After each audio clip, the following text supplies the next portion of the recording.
Yo quisiera comenzar diciendo que en esta materia yo soy un aprendiz. Aquí realmente quien tiene todos los títulos y todos los galardones en esta materia es el doctor Jorge Valencia Jaramillo, porque ha sido maestro de varias generaciones y realmente el que estemos aquí en el año número 30 celebrando esta feria es simplemente el producto de su esfuerzo, de su terquedad en esta materia, porque ustedes se vuelven 30 años en la historia del país, pensar que esto, que como la mayoría saben, era una feria que se hacía en el Parque Santander, según entiendo, doctor Jorge, y se empecinan una serie de soñadores en poder materializar esta feria internacional hace 3 décadas, en el contexto de lo que estaba pasando en la región, en una América Latina que estaba volviendo, no era el caso de Colombia, de la dictadura de la democracia, un modelo neoliberal que se estaba imponiendo.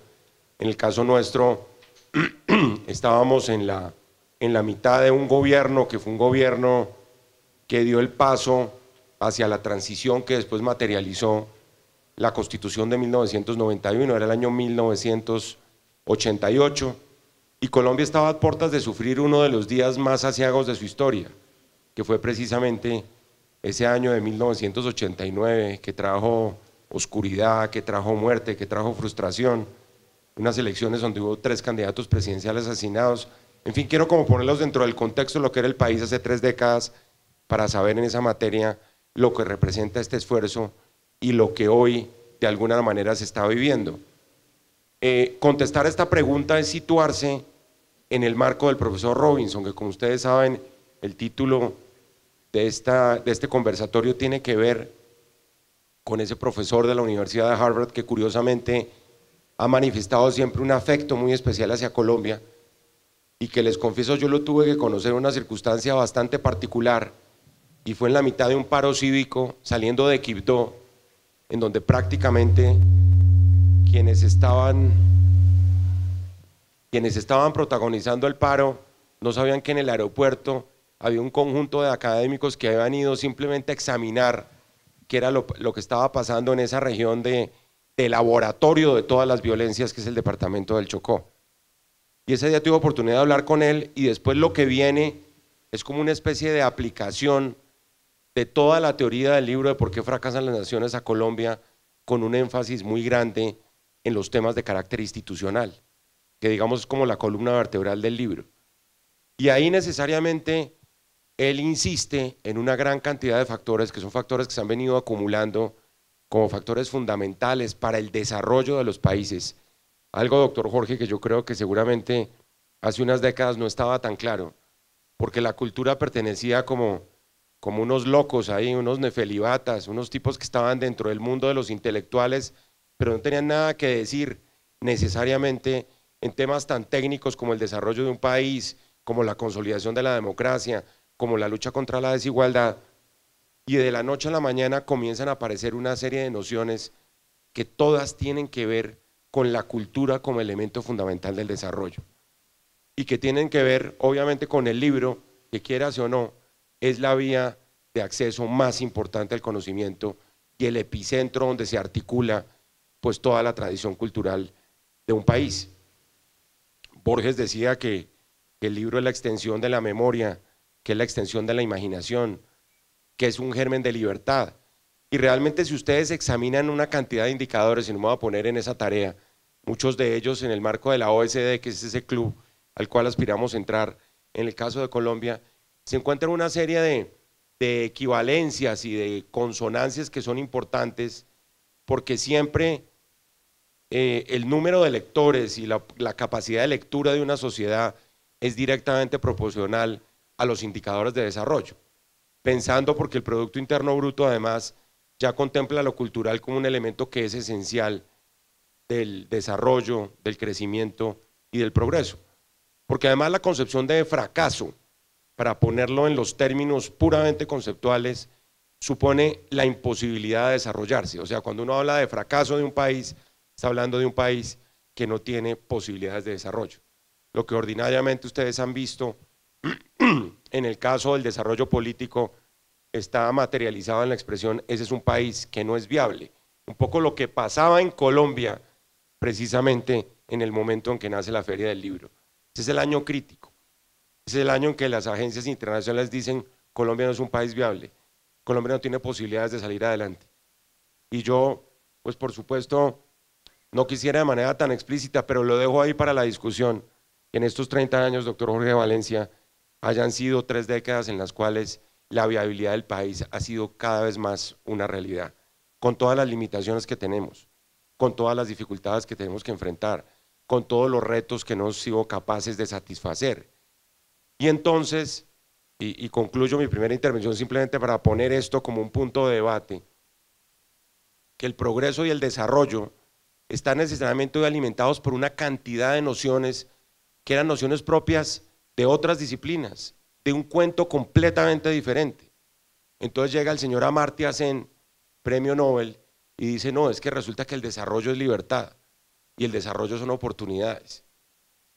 Y llega otro señor y dice, es que el desarrollo es la capacidad de satisfacer necesidades de la gente. Y se reevalúa toda la concepción del desarrollo económico, en donde solo eran gráficas, y era el tema del ahorro, y era lo económico, y comienza incluso a forjarse recientemente un nuevo concepto que deja un poco al lado del Producto Nacional Bruto y habla de la felicidad nacional bruta, y una serie de conceptos todos inmateriales además, que tienen que ver con la cultura y que tienen que ver con la consolidación de una nación.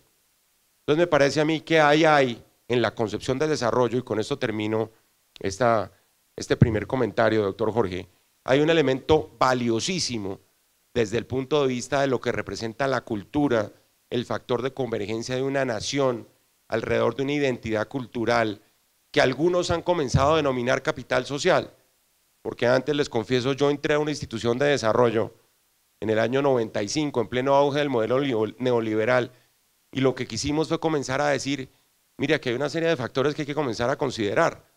Cuando nos dijeron que era nuestra obsesión, hay que reformar los sistemas de justicia porque hay que recuperar la confianza en la justicia, nos tocó inventar una argumentación para decir, aquí hay unos elementos institucionales, aquí hay unos elementos de confianza, aquí hay unos elementos de capital social, de defensa de la democracia y del Estado de Derecho, que hacen parte de una tradición cultural, porque la cultura de alguna manera articula lo político con lo económico y lo social. Entonces, la primera conclusión es esa, que el desarrollo de la sociedad necesariamente y el desarrollo de la persona hoy más que nunca está reconocido en función del desarrollo cultural, cuando esa era una variable que o entraba por la puerta de atrás o que simplemente era una variable marginal del desarrollo. Muchas gracias.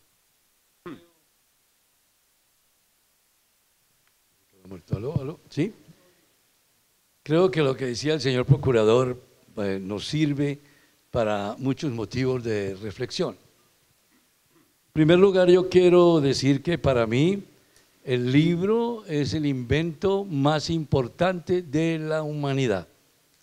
Nada igual al libro, nada.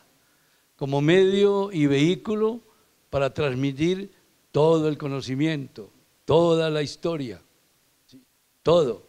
La cultura de un pueblo depende básicamente de que existan los libros y de que haya lectores. Uno se pregunta, teniendo a la mano un medio como el libro, ¿por qué hay gente que no lee? Y uno dice, ¿qué pasa? ¿Por qué no lee? Dejamos gente que tiene poco interés intelectual o que sus otros motivos de educación, de vida, no lo han llevado al libro. Es una pena, es una tristeza. Cuando iniciamos la Feria del Libro, hace exactamente 30 años, nuestro índice de lectura era menos de medio libro al año, menos de medio. En 30 años estamos cerca de 3 libros al año. Y uno diría, pero apenas de medio a 3, en 30 años. Bueno, resulta que crecer no es tan fácil. ¿Por qué? Porque como acabo de anotar, desafortunadamente, un número grande de colombianos no leen.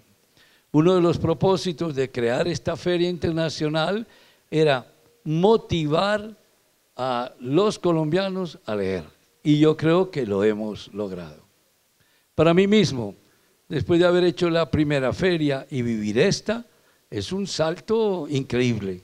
Esta feria es extraordinaria. Tenemos todos los editores, todos los libros, todos los escritores, tenemos de todo. La oferta es gigantesca, lo que a mí me llena de satisfacción. Tal vez nunca imaginé que fuéramos a llegar a algo tan grande. Hoy somos la feria o la más importante o las 2 o 3 más importantes de toda América Latina, compitiendo con México y Argentina. Hemos superado a todos los demás países en un medio como este de promoción de la cultura.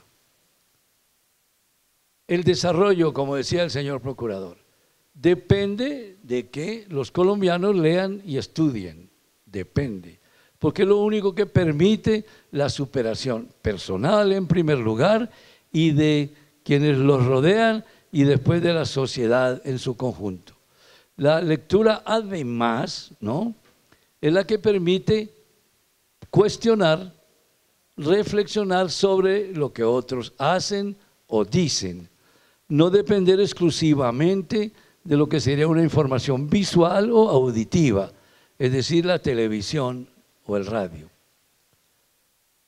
Cuando iniciamos y nuestro presentador, no sé qué se hizo, él hablaba un poco de… Se me perdió. Aquí está a la derecha. Gracias. Hablaba un poco del impacto que se supone que iba a tener la televisión. Se dijo que la televisión significaría la desaparición del libro, porque ahora se iba a poder educar a la gente vía televisión. La práctica demostró que eso no es cierto. Eso nunca pasó. Hace, digamos, 10 años para acá, que empieza a tomar fuerza el Internet. El Internet es un gran invento de la humanidad. Yo diría que después de Gutenberg, lo más importante que le ha pasado a la humanidad es Internet. Pero ahí tenemos una información al segundo. Ha roto muchas barreras. Pero entonces se dijo, ahora con el Internet, los computadores, las tabletas, etcétera, etcétera, todo esto va a derrotar al libro. Arrancó con alguna fuerza, se dijo, bueno, Estados Unidos y Europa, etcétera, etcétera, eso va a ser así. El hecho cierto es que hoy podemos decir que tampoco fue así. El libro se mantiene. Hoy tenemos más ediciones que hace 10 años. En los Estados Unidos, en Europa, Japón, todos los países más desarrollados. Pero bien, ya que tenemos la lectura, a mí la pregunta, motivo de esta charla, me pareció muy interesante, muy desafiante. ¿Por qué el libro y la cultura impiden el fracaso de las naciones? Es evidente que si un pueblo tiene una cultura más amplia, lucha por sus libertades, tiene más conocimiento para defenderlas, para comprender qué es la democracia, como el mejor sistema político que existe con todos sus defectos. Ya, como decía Churchill, no se ha inventado uno mejor, ¿sí? Entonces, defenderla. Defender nuestras instituciones. Hay que tener una separación de poderes para que no fracase el país. Es decir, así como tenemos ejecutivo, legislativo y judicial, las entidades de control como la Procuraduría, la Fiscalía, la Contraloría son fundamentales. Pero lo fundamental es que sean independientes, que no dependan del Ejecutivo, para nada. ¿Por qué? Porque en su independencia van a controlar, ¿no? El derecho disciplinario es fundamental. ¿Por qué? Porque todos los funcionarios naturalmente tienen quien los vigile y los sancione. Porque si eso no existe, la productividad se va abajo y también puede campear la corrupción, que es uno de nuestros males, ¿no? Pero mientras más cultura haya, más se lucha contra la corrupción.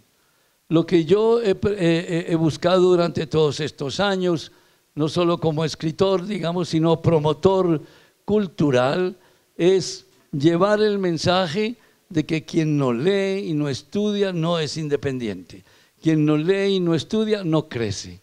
¿Y cómo se crece? Teniendo una capacidad mental, ¿no?, más libre, tener más capacidad para analizar lo que sucede, para criticar o apoyar, ¿sí?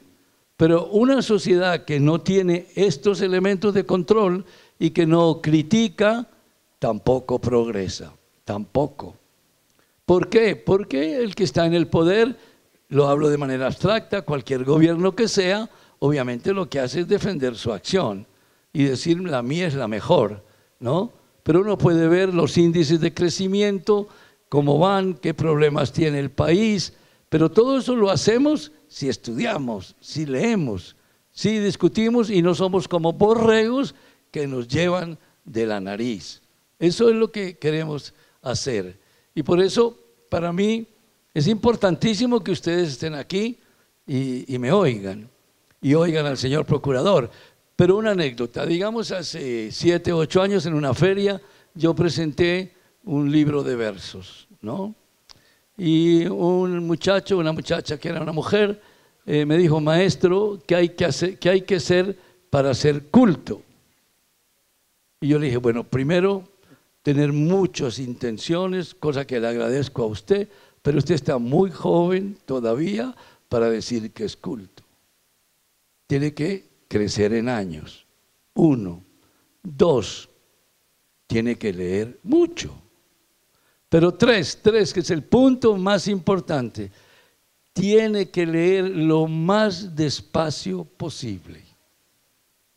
Es una estupidez devorar libros, ¿no?, en días, porque de eso no quedará nada.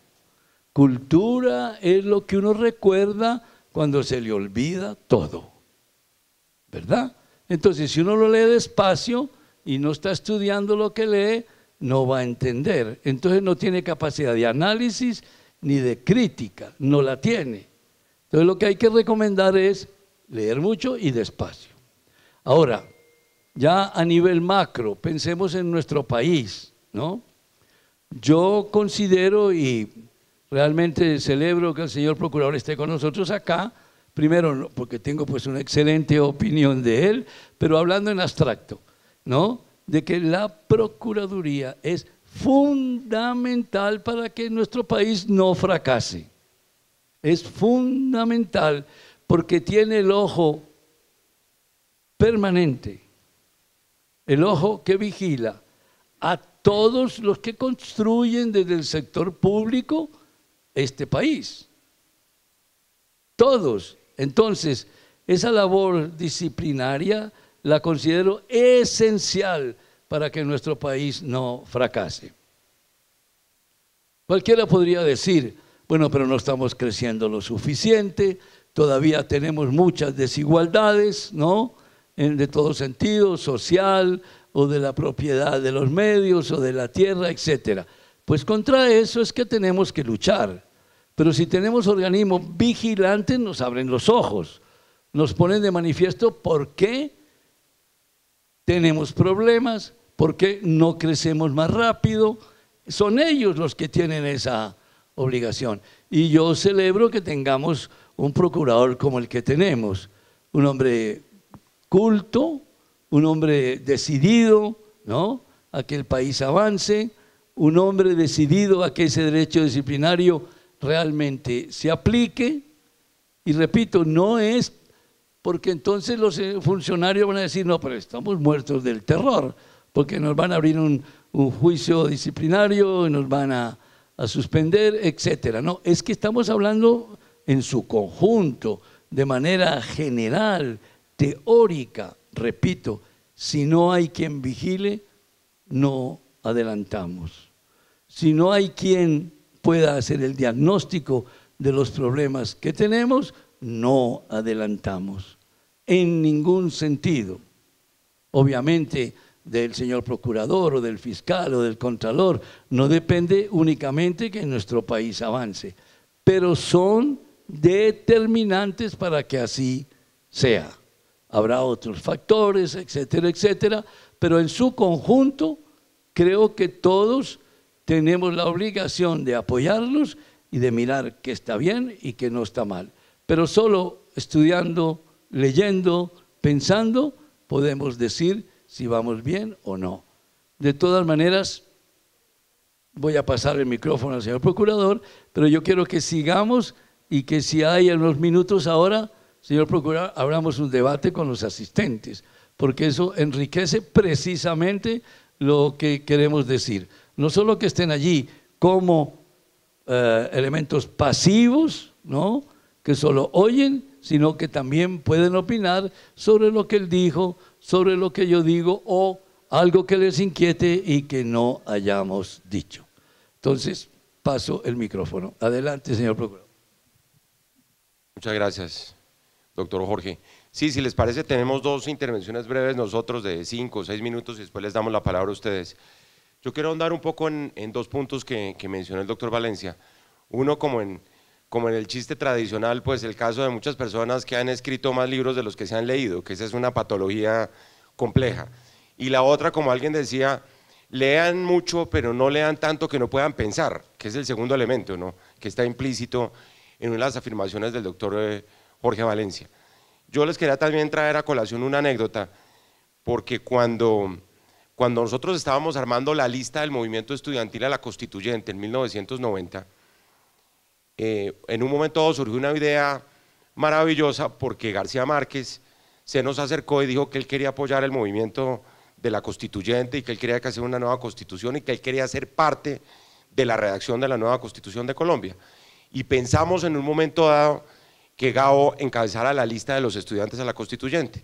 Y yo tuve, aquí hay varios compañeros de esa época del movimiento estudiantil que pueden corroborar que lo que estoy contando es así. Y yo tuve unas 6 o 7 conversaciones. Él estaba en China, me acuerdo, hablaba por teléfono y le contaba en qué iba el movimiento, cómo estábamos eligiendo los candidatos, en fin.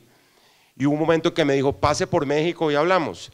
Y yo me acuerdo que entrar a la biblioteca de Gabo era, imagínense el ritual de entrar uno a la biblioteca de Gabo, y lo más sorprendente de todo es que me dijo, venga y le muestro la esquina más importante de mi biblioteca. Y la esquina más importante de la biblioteca era la esquina de los diccionarios. Cosa que además, ustedes lo saben, el abuelo de García Márquez, el coronel Márquez, un legendario coronel de la guerra de los 1000 días, el primer regalo que le hizo a Gabo no fue una pistola, sino fue un diccionario. Porque en ese momento, en que como alguien decía, nuestra república era una república de gramáticos, ya se sabía que la palabra era poder y la palabra transformada. Y me acuerdo que me dijo, es que usted no sabe lo que yo sé de criminología. Y le dije, ¿por qué? Y sacó un diccionario de criminología que tenía en la biblioteca y dijo, mire, yo me devoré esto antes de escribir muchas de las obras donde tenía que hablar de muertos, particularmente aquellas que tenían que ver con cadáveres, investigaciones penales y demás. Eso para mostrarles un poco la importancia que se le daba a tal vez el representante más importante de toda nuestra cultura. Posteriormente, cuando estábamos ya en la redacción de la Constituyente y cuando nosotros terminamos ya el texto de la Constitución, que el Instituto Caro y Cuervo ahí jugó un papel fundamental, aquí está el doctor Antonio Roa, que es del Instituto Caro y Cuervo y puede también corroborar cuál fue el apoyo que le dio el instituto, cuando ya estaba listo el texto de la Constitución, que como ustedes saben, el último artículo de la Constitución se aprueba siempre por allá un lunes a las 3:30 de la mañana, yo llamé al que era el presidente de entonces, que nos había apoyado, le dije, presidente, ¿está lista la Constitución? Y me dijo, no, no está lista la Constitución, mándele el texto a García Márquez para que la mire, él tiene que corregir la Constitución. Y entonces, claro, eso lo hicimos al día siguiente. Humberto de la Calle ha contado esta historia en uno de sus libros, y por supuesto lo que hizo García Márquez no fue solo corregir cuestiones de redacción, sino que le metió la mano fuerte, porque ustedes saben que cambiarle una coma a un texto legal es cambiar la orientación del texto. Y pese a todo eso, digamos que esos fueron un poco los goles que metió García Márquez en la Constitución. Pero hoy a lo más importante de todo, él quería, porque lo presentó a consideración de la Asamblea, que se incorporara un texto sobre la paz, y es algo así como la paz es el fundamento del ejercicio de todos los derechos. Algo que no quedó así literalmente en la Constitución, pero que les demuestra a ustedes no solo el poder de lo que representa la cultura, de alguien que en ese momento fue parte de toda esa transformación y de alguien que fue protagonista además, creo yo, de uno de los cambios culturales pues más importantes de este país, por lo que representa además, y eso yo lo dejaría para el debate con ustedes, porque fíjense ustedes que la fortaleza de la cultura alrededor de la veneración del libro supone fortaleza a nivel de la globalización, a nivel de la comercialización, de los contenidos de la cultura de masas, de los contenidos de la cultura trivial, de los contenidos, como decía Leandro en la introducción, de esa posverdad, que lo que es la posverdad es la falsedad, que eso es lo más paradójico de todo, de los contenidos de los 140 caracteres, que es el gran desafío a la verdad, y realmente para oponerle algo sólido a eso, pues solo está la fuerza de la tradición cultural fundada y cimentada alrededor del libro. Eso como punto de partida. Como segundo, lo que representa esto dentro de nuestra economía, que sigue siendo completamente marginal. Yo les decía, muchos hablan del 1.5 del Producto Interno Bruto, otros hablan de una industria de 1 millón de personas. Apenas en el Congreso se ha aprobado una legislación de lo que llaman los españoles el mecenazgo, es decir, la posibilidad de apoyar proyectos culturales, y realmente uno podría decir que lo que tenemos de desafío en términos de futuro es seguir cimentando la fortaleza de nuestra cultura como tal, porque decía el doctor Valencia además, si ustedes piensan en la batalla en la que estamos comprometidos en este momento contra la corrupción, y lo hemos repetido nosotros muchas veces, el fundamento del control social de esa batalla contra la corrupción es fundamental. Aquí hay una cultura enraizada, donde la cultura del todo vale y la cultura del atajo, la cultura de lo que no es público, lamentablemente, en el sentido de que lo público es algo ajeno a la ciudadanía, cuando debería ser lo primero. Y ese cultivo de lo público es lo que nos va a sacar adelante, en el sentido de que, pues yo lo he repetido muchas veces, ustedes van a las regiones de este país y el alcalde y el gobernador están convencidos que el presupuesto es de ellos, pero nadie lo saca de esa teoría y hacen lo que se les da la gana con el presupuesto. Y son recursos públicos, que son recursos sagrados. Y los ciudadanos se sienten marginados de lo público porque creen que lo público es igual al Estado. Y esa ha sido una de las grandes falacias del desarrollo de este país. Creer que lo público es lo que le pertenece al Estado. Nosotros, por ejemplo, en materia de derivación de responsabilidad de los funcionarios públicos hemos dicho no, es que aquí los particulares tienen que responder también, porque los particulares juegan en el espacio público, utilizan o administran recursos públicos y sus actuaciones tienen repercusiones públicas. Y de nuevo, el libro aparece como un elemento fundamental para cimentar, para defender, para creer en lo público.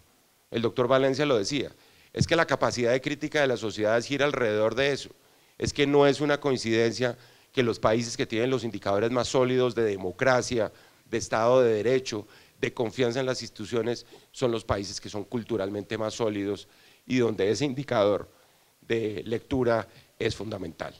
Entonces, yo creo que aquí le paso la palabra al doctor Valencia y ya los oímos a ustedes a ver si somos capaces de comentar las sugerencias de ustedes. A ver, decíamos esto. Yo dije que hemos pasado de medio libro a 3 libros. Esperamos que al final del gobierno del presidente Santos hayamos llegado a 4 libros por persona por año. Oyendo al señor procurador pensaba que mañana son las elecciones en Francia y hay un debate gigantesco sobre el futuro de la Unión Europea, de Francia, de acuerdo al resultado de esas elecciones. Francia, Europa en general, pero digamos Francia, Alemania, Inglaterra, etcétera, ellos están entre 18 y 20 libros por año. es un salto mortal, es decir, estamos lejísimos. Pero, ¿por qué lo traigo a cuento?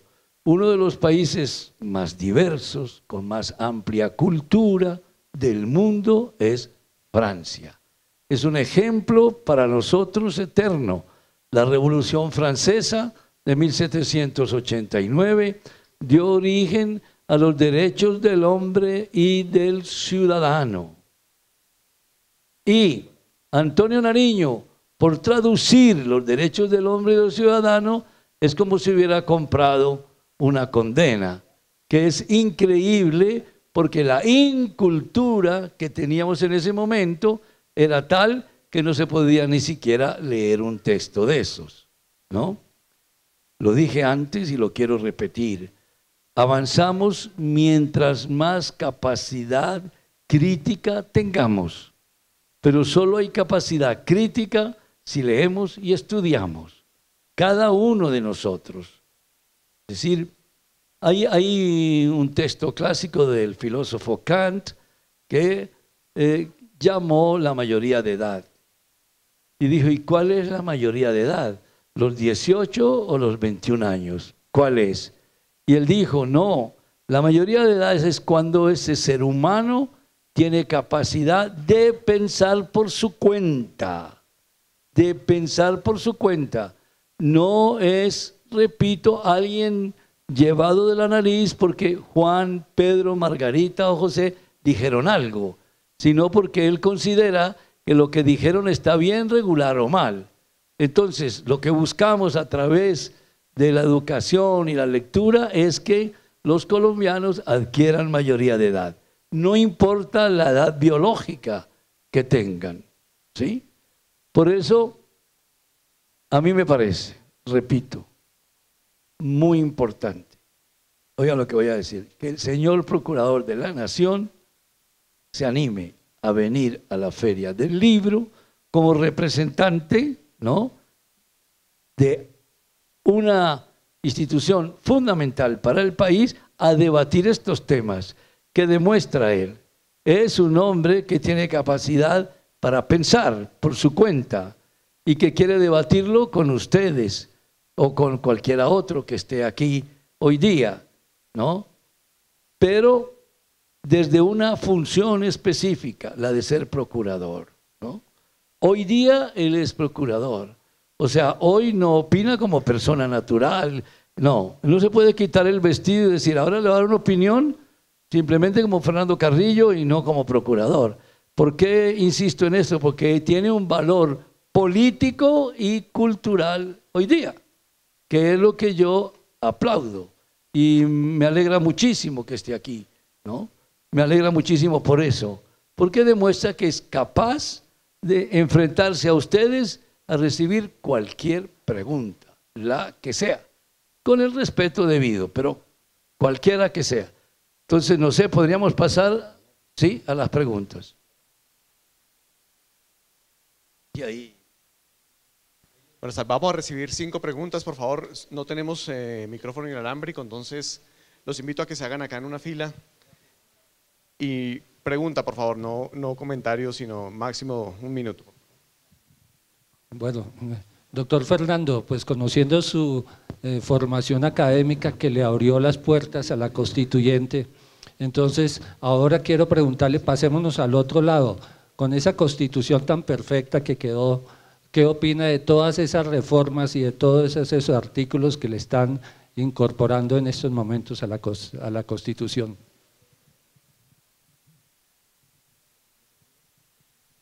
¿Alguien más? Entonces, desde allá, por favor. Usted. Sí, usted.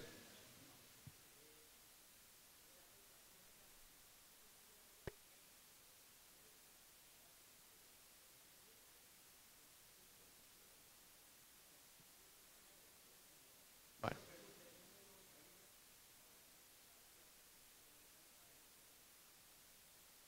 Doctor Fernando, estos 2 primeros. Muchas gracias. Sí, realmente las 2 preguntas me sirven para llenar un vacío en las primeras intervenciones que tuve.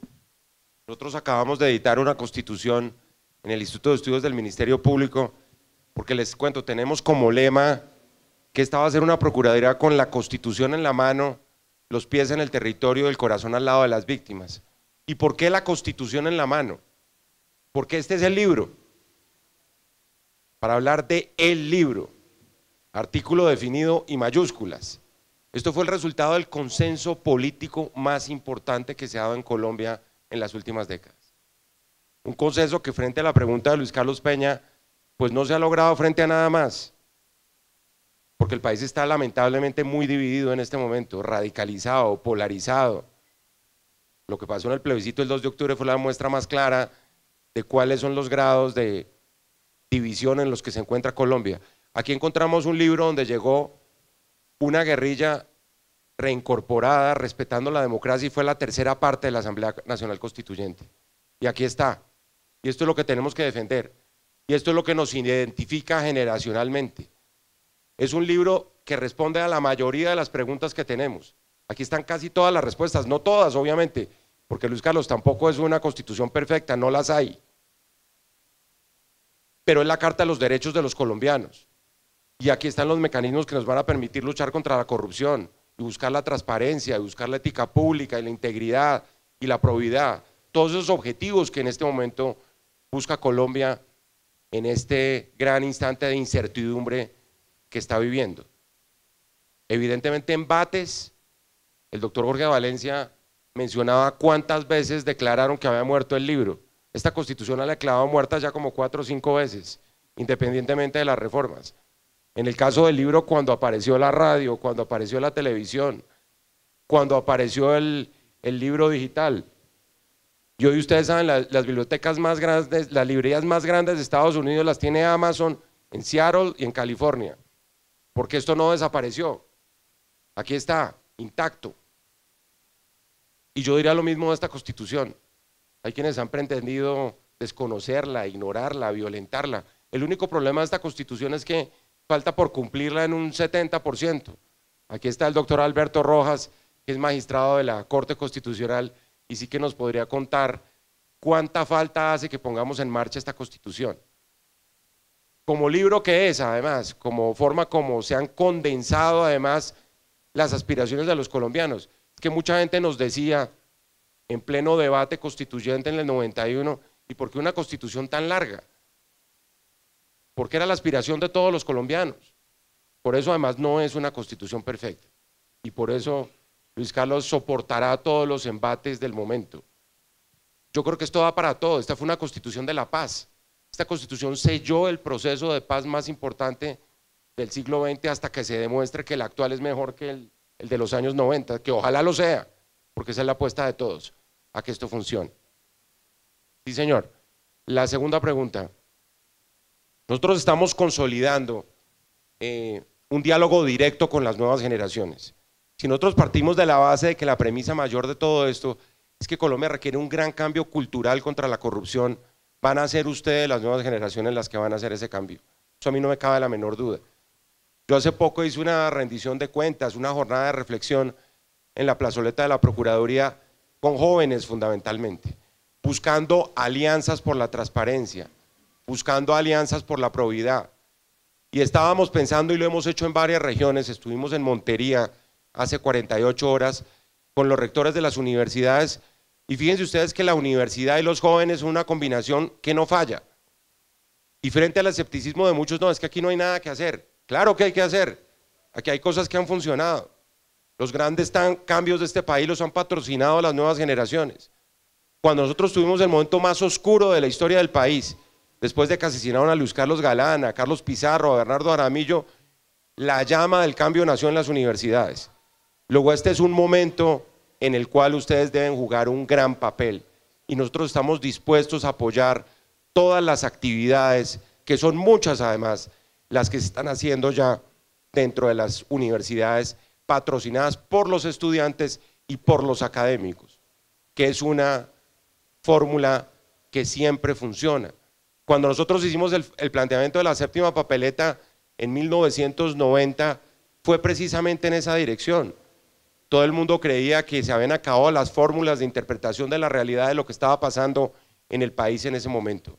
Esa semilla tiene que volver a nacer en la universidad, y por eso queremos hacer alianzas con los estudiantes y con las universidades para producir esa gran transformación cultural.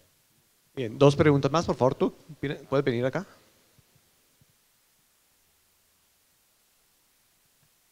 Bueno, de hecho yo soy estudiante de universidad allá en México, ya es mi último año y el siguiente año comienzo un proyecto de promoción a la lectura, de promoción a la cultura. Y bueno, ahorita teniéndolos a ustedes 3, quiero preguntarles si hay algún consejo, algún tipo de lectura o algo que me recomienden para ya empezar este proyecto. Bueno, esa es una pregunta lindísima por esta mujer tan joven, ¿no? Me emociona que ella diga qué consejo puede haber para esta promoción de la cultura. A ver, aunque suene repetitivo, lo único que considero fundamental para recomendarle es leer. Leer. Ahora, pregunta siempre es ¿qué leer? Es una pregunta importantísima, pero que uno tiene que pensar mucho para contestarla, ¿sí? Porque depende de la edad de la persona, de los intereses que ella tenga, ¿no? Porque si a ella le gusta una cosa y uno le recomienda leer algo totalmente contrario, ella va a perder el interés al empezar a leer, porque no está cerca de sus sentimientos, de lo que ella quería hacer. O sea, es una pregunta muy difícil. Por eso digo, no tiene mucho sentido. Yo le digo, bueno, pues empieza por la literatura, entonces léete El Quijote, o ahora el 100 años de soledad, etcétera. Y ella empieza a leer el uno del otro y dice, no, pero esto es un ladrillo, un mamotreto, etcétera. En fin, ¿no? Depende mucho, digo, la edad, lo que esté estudiando ahora, porque eso también incide mucho.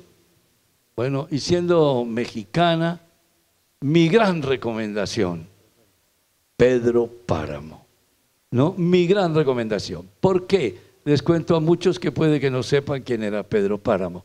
Pedro Páramo fue el libro, ¿no?, de 2 libros que escribió Juan Rulfo, casi que uno solo, que lo hizo inmortal, y es un librito de 120 páginas, y es alguien que va a ir a buscar a su padre a un pueblo que ya prácticamente no existe. Y uno diría, pero esa historia tan simple, ¿cómo pudo ser un libro de tanta importancia? Ese libro lo recomiendo yo totalmente, totalmente, uno de los libros más impactantes. Entonces, pero bueno, México es un país de una bella cultura, sin duda, un país con quien tenemos una relación excelente, un país que ha influido mucho sobre nosotros, tal vez demasiado. ¿Saben por qué? Porque ahora en los entierros llevan mariachis. Entonces ya es mucho, tampoco, ya es un exceso, pues, que van a los entierros y es increíble, si llevan mariachis, ¿no? Bueno, pero digo, bienvenida a nuestro país. Lo más bello de tu parte es que estés interesada en actividades como esta. Yo diría que vas por muy buen camino. Mucho éxito en ese camino. Yo te haré una recomendación, es buscar una red universitaria con los estudiantes colombianos. Eso siempre funciona. Hay muchas cosas para defender de aquí en adelante. Y ustedes lo saben más que nadie en México con lo que está pasando. El populismo, el autoritarismo. A nivel internacional hay una gran incertidumbre respecto de lo que va a pasar en el mundo en los próximos años. Nosotros tenemos aquí un vecino que sabe las dificultades que nos está generando y que eso lamentablemente tiene siempre una repercusión regional. Cuando nosotros creíamos que ya la democracia era la fórmula adoptada y era el denominador común de la historia política de América Latina, aparecieron estos señores que son abiertamente una dictadura y que están violando los derechos humanos y que están rompiendo todos los cánones del derecho internacional. Entonces me parece que esa fuerza global, porque hoy en día son fuerzas globales, en mi generación, cuando nosotros estábamos en el movimiento estudiantil, eso era escasamente por teléfono y por teléfono fijo, que teníamos contacto con los otros estudiantes. Ustedes tienen hoy todas las oportunidades de contacto y eso es lo que hay que crear, un movimiento de defensa de la democracia, del Estado de Derecho, de la lucha contra la desigualdad, tantos valores que hay que seguir defendiendo. porque es que además uno en la democracia tiene que seguir ganando terreno. Si uno se queda quieto, comienza a perder terreno. Y otra recomendación un poco irreverente, léanse todo lo que está prohibido, porque y les digo por qué. Obviamente no estoy hablando de la literatura de alcantarilla que florece por redes sociales y todo eso, sino lo que tradicionalmente apareció como rompedor en un momento dado dentro de la historia de la literatura. Lo que estaba en el índice por allá del comienzos del siglo XVI, que el doctor Jorge sabe perfectamente cuáles eran los libros, el origen de las especies de Darwin, por ejemplo, que eso fue una herejía, la Biblia la quemaron, el Quijote lo quemaron, los libros de caballería que cuenta don Alonso Quijano en el Quijote, cómo los quemaban. Y lo digo simplemente, y con esto termino para no apoderarme la palabra, es que una sociedad, cuando comienza a quemar los libros, termina quemando a los seres humanos. Entonces, esa es una señal dramática de lo que puede pasar dentro de una sociedad, y por eso hay que leer los libros prohibidos. Magnífico. Una última. Ven. Vamos a recibir una última pregunta, estamos muy cortos de tiempo. Ven, por favor, y toma la pregunta.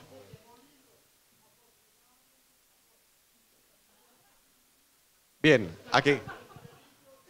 Bueno, muy buenas tardes, mi nombre es David, yo soy estudiante, también hago parte de la... Señor. Soy estudiante.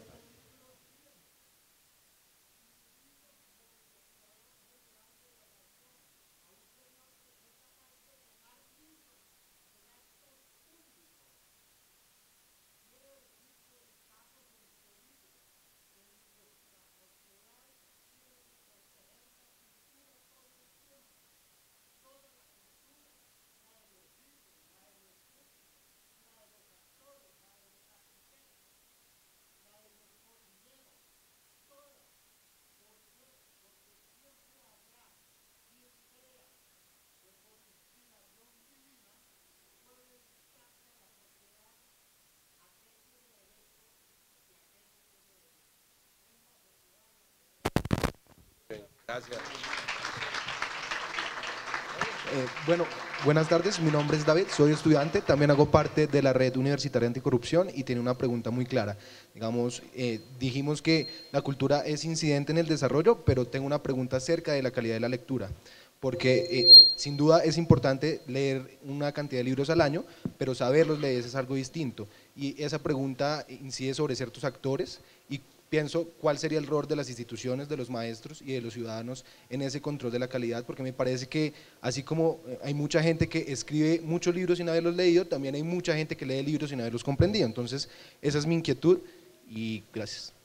Bueno, como dije antes, mi recomendación siempre ha sido leer lo más despacio posible para tratar pues de entender lo que se lee. Pero también lo dije y lo repito, es muy complejo cuando a uno como profesor, docente o escritor o lo que se quiera le dice, bueno, ¿y qué debo leer? Ya lo contestaba ahora. Esa respuesta hay que pensarla mucho. Depende de quién se trate, su edad, sus gustos, etcétera, etcétera. Pero el secreto es leer siempre, siempre. Ahora, leer cosas distintas a las de su profesión. Esta es la recomendación fundamental, cosas distintas a las de su profesión, porque si no se queda ahí inmerso, prisionero de esa profesión. Entonces no comprende el resto, no comprende a la sociedad. El señor que intervino allá atrás, que decía, hay que defender la cultura, estoy de acuerdo, en todos los campos, aquí que puede haber muchos abogados, ¿no? Yo no lo soy, pues lean otras cosas, no solo temas de derecho, porque si no, son monotemáticos, no comprenden el resto de la sociedad. Y como no los comprenden, no son tolerantes, no aceptan opiniones diversas, ¿no? Uno solo las acepta al ver, leyendo, ¿no? Que hay otra gente muy distinta a uno. Muy, pero muy es 180 grados. Pero al comprender eso es que se va volviendo uno tolerante. Este es un tema fundamental, por ejemplo, en las religiones. En las religiones hay que leer y aceptar que hay otras religiones, porque los colombianos son muy intolerantes en ese sentido, ¿no? desde el punto de vista religioso. Solo avanzamos si comprendemos que otros tienen sus derechos y tienen el mismo derecho a tener otra religión que aquí se tiene para ser católico o evangélico. O sea, lo clave es leer otras cosas, salirse de la propia profesión. Repito, porque si no, no está inmerso en la sociedad. No todos son iguales a él. La recomendación es esa, abrir siempre ese panorama a través de los libros. Ya tenemos que ir de aquí, de este salón. Hemos tomado más tiempo. De mi parte, muchas gracias por venir. Me siento muy orgulloso de que estén aquí y le paso el micrófono al señor procurador para la despedida. No, yo también simplemente les agradezco muchísimo, estemos en contacto. Nosotros estamos armando una Procuraduría Ciudadana en contacto con la gente, de puertas abiertas. Escriban, nos denuncien, no se callen y sobre todo sigan leyendo. Muchas gracias a todos.